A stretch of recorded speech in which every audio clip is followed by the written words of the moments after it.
These films are grotesque, cerebral, and completely unlike anything modern studios would dare to greenlight. At the center of it all is one man, David Cronenberg. Here are 10 of his strangest, boldest, and most unforgettable sci-fi movies. This was Cronenberg's first feature, and he made it clear from the start that he wasn't interested in telling stories the usual way. Stereo is a black and white sci-fi film with no dialogue, minimal plot, and a cold, clinical tone. Inspired by La Jetée, it unfolds through surreal, static images and detached narration. The story follows a group of telepaths exploring new forms of human connection, including experimental ideas about sex, identity, and the breakdown of the traditional family. But the strangest part isn't the premise, it's how the film refuses to explain anything. Stereo offers no clear answers, no emotional cues, and barely a structure. It presents a distant, abstract vision of science turning inward. Even from the very beginning, Cronenberg wasn't afraid to make his audience uncomfortable or completely lost. Don't confuse this film with Cronenberg's later work of the same name from 2022.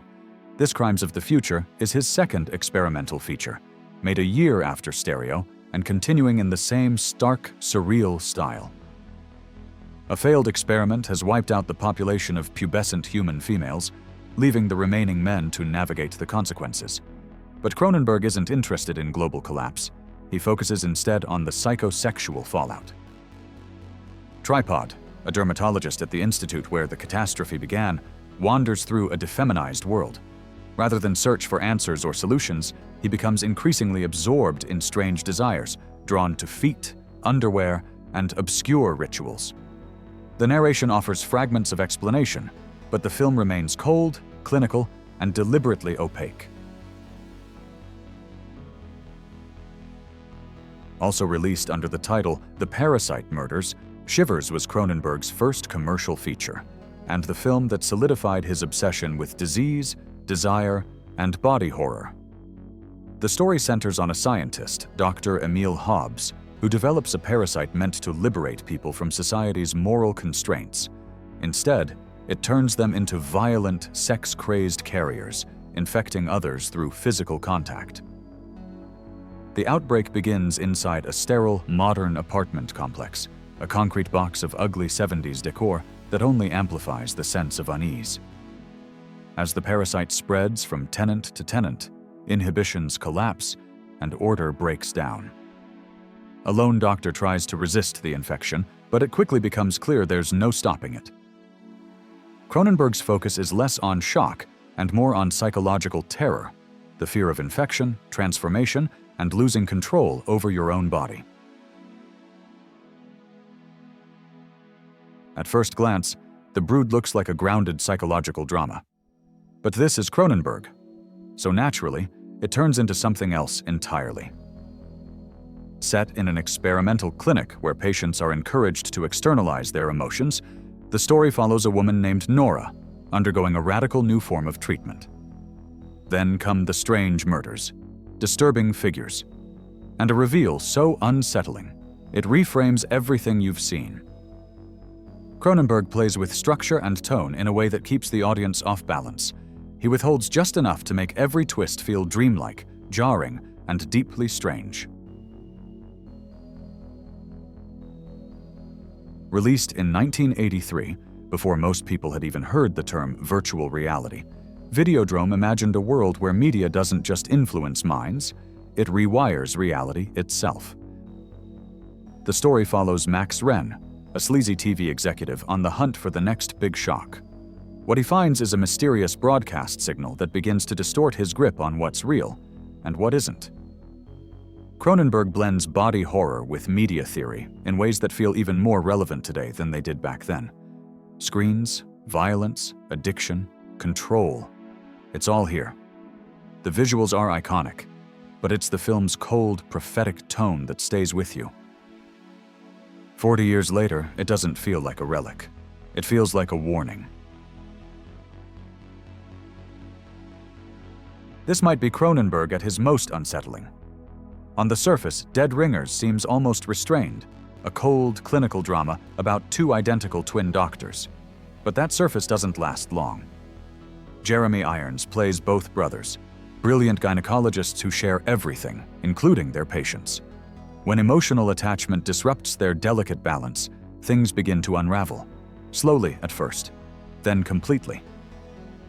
What follows is a descent into obsession, delusion, and psychological decay. Dreams blur with reality. Precision turns into madness, and the tools of their trade take on a terrifying new meaning. Sex runs through much of Cronenberg's work, but Crash is his most openly psychosexual film. There's no mystery here. It's about people who get turned on by car crashes. That premise alone makes it one of the strangest films on this list, and Cronenberg doesn't shy away from the weirdness. The characters don't hide their fetish. They share it, even support each other in exploring it. James and Vaughn reenact real crashes, searching for erotic meaning in twisted metal and shattered glass. And as bizarre as that sounds, the film is already strange before any cars appear. James and Catherine are in an open marriage, casually sharing details of their affairs. The crashes just give their desire a new shape. By the time Catherine is fantasizing about her husband with another man, blaming the cars feels beside the point. The real strangeness was always there, in them. An exterminator believes he's a secret agent. His boss is a giant talking beetle. His typewriter turns into an insect and gives him assignments. And the film treats it all with absolute seriousness. Naked Lunch blends surreal body horror with the aesthetic of a 1940s noir. There's a murder that may or may not be an accident, a wife who returns as a doppelganger, and missions passed along by shape-shifting bugs. What makes it so unsettling isn't just the bizarre imagery, it's the calm, deliberate way Cronenberg presents it.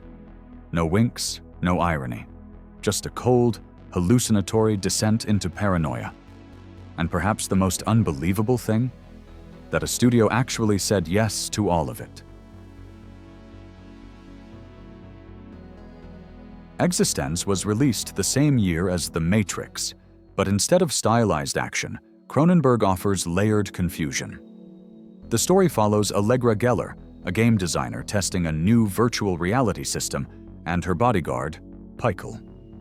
They enter a game, or think they do, and from there, the line between simulation and reality collapses. Characters jump between locations without memory of how they arrived. Missions shift, loyalties blur. Pikel assembles a working gun from bones and gristle in a Chinese restaurant, and accidentally kills the very contact they came to meet. The game itself is accessed through umbicords that plug into organic-looking bioports, surgically attached at the base of the spine. There's no clear endpoint and no stable ground to stand on. Rather than explain itself, eXistenZ keeps doubling back, folding the narrative until both the characters and audience are lost.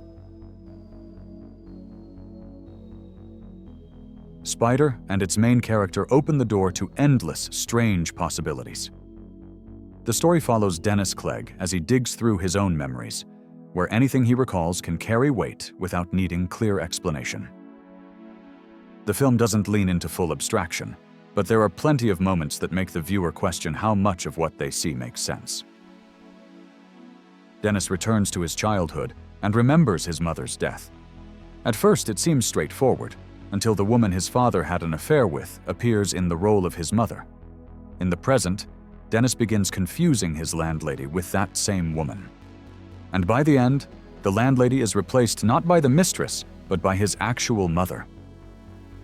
Cronenberg uses Dennis's perspective to give the film its unsettling tone. There's no clean resolution, no final reveal to explain everything. Time jumps back and forth. Roles shift between different actresses. It's a quiet, disjointed descent into memory, where nothing can be trusted.